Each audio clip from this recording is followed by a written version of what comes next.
भारत के द्वारा global power index के अंदर आउट परफॉर्म किया जा रहा है। आप बिल्कुल सही थंबनेल के ऊपर पढ़ रहे हो। Recently great power index launch हुआ है, जिसके अंदर भारत ने ब्रिटेन, रशिया और फ्रांस जैसी मेजर पावर को पीछे छोड़ दिया है। बेसिकली ये जो इंडेक्स है ये ग्लोबल लेवल की जितनी भी मेजर पावर्स हैं उनमें 24 कंट्रियों को आइडेंटिफाई करते हैं जो सबसे ज़्यादा इन्फ्लुएंस रखती हैं, और फिर उनके आधार पर बताते हैं कि कौन सी कंट्री ज़्यादा पावरफुल है और कौन सी कंट्री कम पावरफुल है, और इसमें कई सारे इंडिकेटर्स का प्रयोग किया जाता है।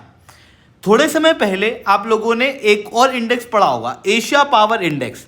इसके अंदर भी भारत ने आउट परफॉर्म किया था। बेसिकली ये लोवी इंस्टीट्यूट के द्वारा इंडेक्स निकाला जाता है जो बताता है कि एशिया के अंदर किस कंट्री का कितना इन्फ्लुएंस है। इसके अंदर पहले नंबर पे यूएस था, फिर चाइना था, और भारत ने जापान को पीछे छोड़ दिया था और भारत थर्ड नंबर पे आ गया था। और अब आप कहोगे एशिया के अंदर तो कौन सी बड़ी पावर है?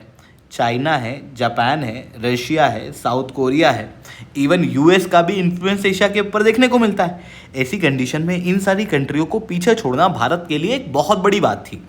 अब भारत ने ग्लोबल लेवल के जो पावर इंडेक्स हैं, केवल एशिया नहीं, ग्लोबल लेवल पे इन्फ्लुएंस, उसमें 7th रैंक हासिल की है, जिसके अंदर यूके, फ्रांस और रशिया को हम लोगों ने पीछे छोड़ा है। वहीं America, China, Europe, Germany, Japan और साउथ कोरिया हमसे आगे हैं। पर ध्यान देने वाली बात यह है कि जर्मनी, जापान और साउथ कोरिया बहुत ज़्यादा आंकड़ों से भारत से आगे नहीं है। बहुत कम ही आंकड़े हैं जिनके बदौलत वो लोग आगे हैं।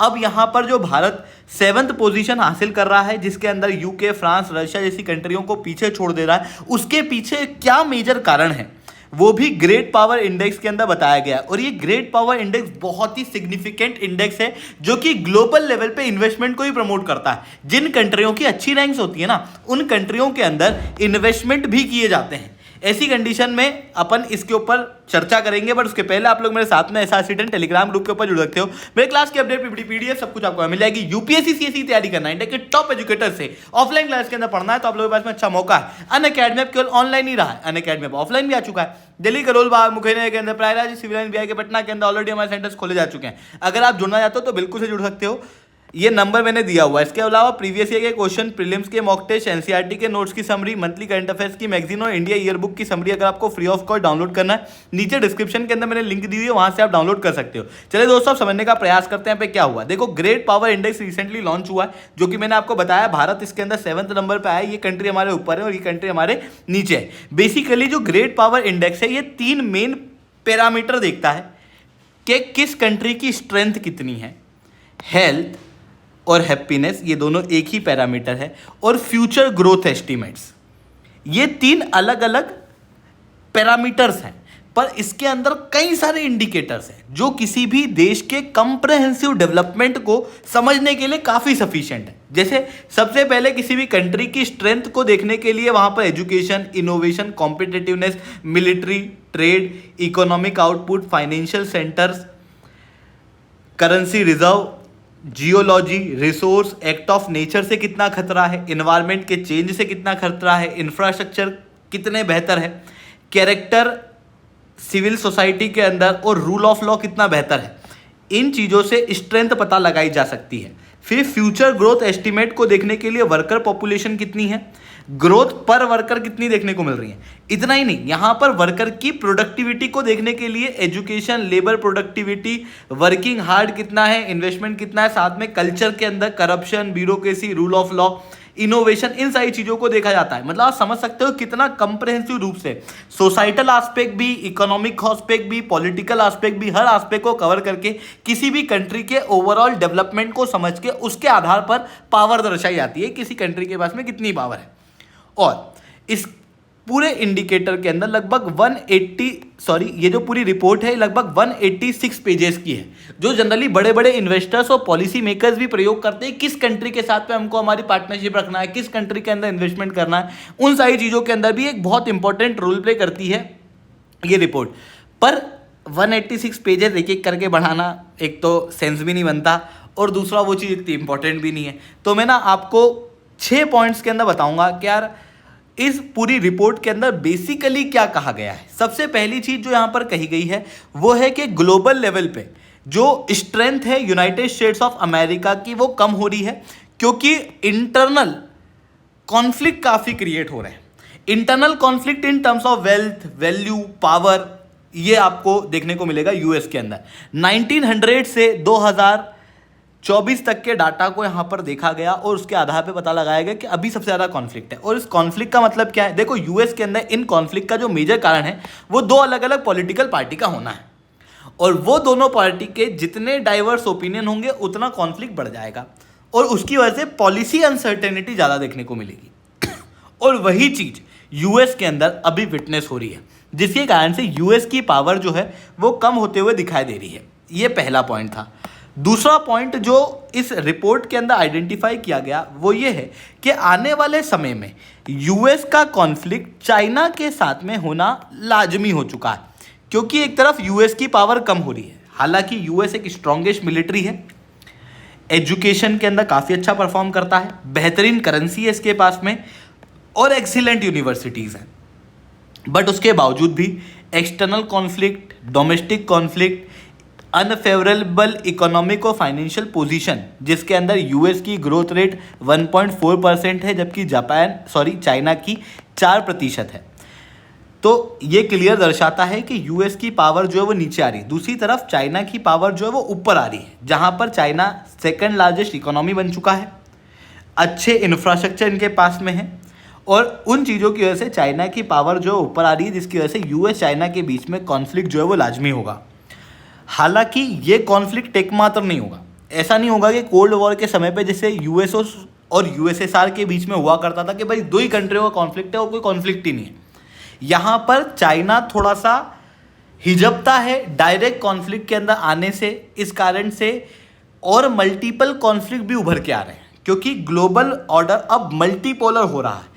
ऐसी कंडीशन में कॉन्फ्लिक्ट जो है वो पहले के मुकाबले बढ़ रहे हैं, पर ये कॉन्फ्लिक्ट केवल यूएस चाइना का नहीं है, और भी कई सारी कंट्रियों का है। ये दूसरा पॉइंट यहाँ पे बताया गया।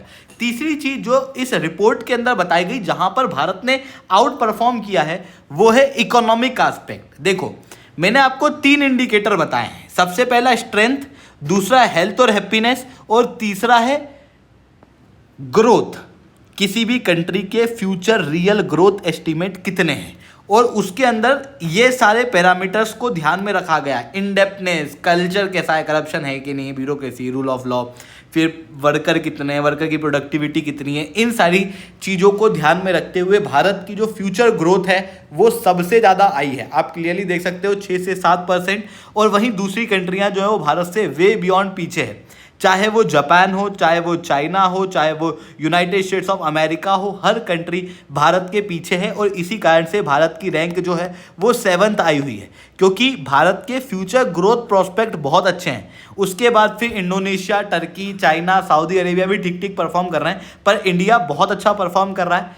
इस कारण से भारत की रैंक अच्छी है। दूसरी तरफ जो डेवलप्ड वर्ल्ड है वो इस पैरामीटर के अंदर अचानक से नीचे गया है, क्योंकि डेब्ट टू जीडीपी रेशियो ज़्यादा है उनका।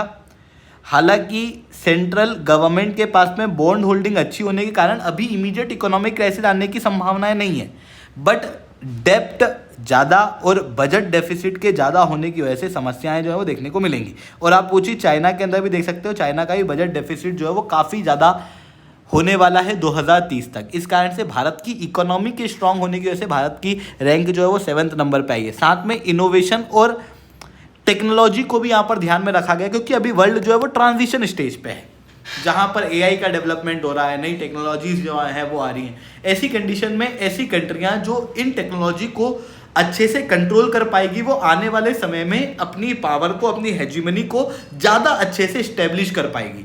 और इसके अंदर यूएस और चाइना टॉप पे हैं। वहीं अगर मैं पर कैपिटा इनोवेशन की बात करूं तो उसमें साउथ कोरिया टॉप पे है, और इसी इंडिकेटर की मदद से साउथ कोरिया की रैंक जो है वो इंडिया से ऊपर है। अदरवाइज साउथ कोरिया ओवरऑल रूप से हमारे पीछे होता। इंडिया की रैंक अगर आप देखोगे तो यहाँ पर काफ़ी पीछे है। हम लास्ट सेकंड, लास्ट थर्ड पे देखने को मिल रहे हैं पर कैपिटा के अंदर, और ओवरऑल के अंदर भी हम काफ़ी पीछे हैं टेक्नोलॉजी के अंदर। इस कारण से इस पैरामीटर पे भारत को काम करने की बहुत ज़्यादा ज़रूरत है। साथ में हेल्थ और हैप्पीनेस वाला जो पैरामीटर है, जिसके अंदर ये बताया गया कि भाई किस कंट्री के पास में पावर तो है, पर उस पावर को एंजॉय करने के लिए एक अच्छी हेल्थ और हैप्पीनेस होना बहुत ज़्यादा ज़रूरी है। और सबसे पहले हेल्थ की इसके अंदर बात की गई है इस रिपोर्ट के अंदर, जिसमें बताया गया कि हेल्थ के अंदर अगर आप डेवलप्ड वर्ल्ड को देखोगे, Singapore, Japan, Switzerland, Spain, Korea, तो ये कंट्रियां जो हैं वो लगभग same rank, same marks hold कर रही हैं। वहीं यूएस जो है उसके थोड़े से मार्क्स कम है, चाइना के यहाँ पर मार्क्स जो हैं वो थोड़े से कम देखने को मिल रहे हैं इन टर्म्स ऑफ हेल्थ। वहीं भारत जो है वो नेगेटिव ग्रोथ के अंदर है इन टर्म्स ऑफ हेल्थ। ऐसी कंडीशन में भारत को यहाँ पर बहुत ज़्यादा काम करने की ज़रूरत है। इवन हैप्पीनेस के अंदर इंडिया जो है वो लास्ट पे आया है, जबकि दूसरी कंट्रियाँ खास रूप से यूके, इंडोनेशिया, ये बहुत हैप्पी हैं हमसे, और चाइना यूएस से ज़्यादा हैप्पी देखने को मिल रहा है। इन चीज़ों की वजह से भारत की रैंक जो है वो 7th है। अदरवाइज भारत की जो पोटेंशियल है वो वो 3rd या 4th नंबर पे आने की है। हम लोगों को हेल्थ, हैप्पीनेस, इनोवेशन, टेक्नोलॉजी, इन चीज़ों के ऊपर अच्छा परफॉर्म करना होगा ताकि हमारी रैंक जो है वो ग्रेट पावर इंडेक्स के अंदर ज़्यादा है। और जैसे ही हमारी रैंकिंग यहाँ पर बेहतर होगी तो उसकी वजह से इन्वेस्टमेंट और ग्लोबल लेवल पे हमारी जो पार्टनरशिप है वो और ज़्यादा मजबूत होते हुए दिखाई देगी। आई होप ये सारी बातें आपको समझ में आई होंगी। लेक्चर अच्छा लगा हो तो लाइक करना, लेक्चर बहुत अच्छा लगा हो नीचे SRC 10 कमेंट करना। यूपीएससी CSE तैयारी करना है, इंडिया के टॉप एजुकेटर से ऑफलाइन क्लास के अंदर पढ़ना है, तो आप लोगों के पास में अच्छा मौका है। अगर आप जुड़ना चाहते हो तो इस नंबर पर डायरेक्ट कॉन्टैक्ट कर सकते हो। ठीक है दोस्तों, आज के इतना ही। That's all from my side. जय हिंद, जय भारत।